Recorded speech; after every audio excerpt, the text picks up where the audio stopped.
What's up? We got Luke Steno here, man, from Franklin College Football, DB. Today we're talking about, like, violence in sports. Where are violence in sports? Like, what is your examples? Some examples of violence in sports. People, after the play in football, attacking each other, wrestling, pushing people out of the circle. There's plenty of examples given the sport we're looking at.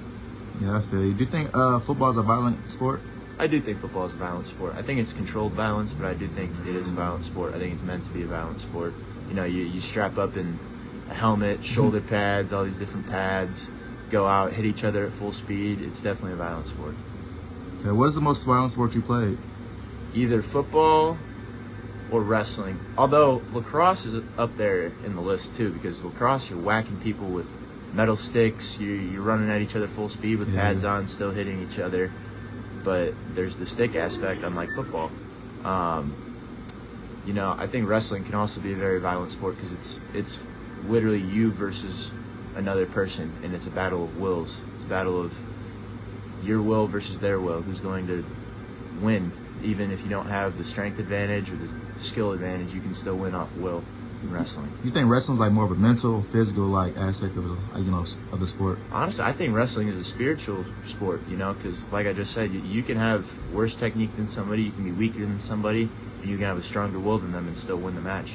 Now, that's not the case for every match, but Nah, that's some crazy stuff. Like, my little brother just won a match against a state winner, and he's a freshman. It's all a battle of will. I'm telling you, you can have, so long as you have basic knowledge of the sport and you have a strong will, you can succeed. Got you.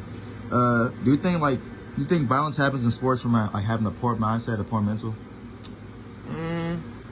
In certain cases, yes. I've definitely seen people on my team or in teams past that I've played on that they get too angry and they lash out against other people and they become violent. But I think also violence is a choice. If you realize that you're starting to get angry, you're starting to boil over, then you can take steps to calm yourself back down and get back with your head in the game.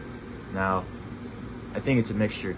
It can be mental, it can just be a culmination of so many different things going on in the game that you just boil over and lash out. So I would say yes, violence in sports is mental. Got you. And do you think sports like wrestling and football? Do you think football is more mental or physical? I think football is more mental. If you have the physical capabilities, the rest of the game is all mental. Yeah. You think football gets you a long way physical than mental? Like, the guys who got the mental makes it. Can you rephrase that, please? I'm saying so every guy's just you can be 6'3" in high school. You can I think high school football, you can just be athletic. Get your whole way through 4 years just by being athletic. But I feel like once you get down to college, and the league, that's more physical. Yes, sir. But that's it, though.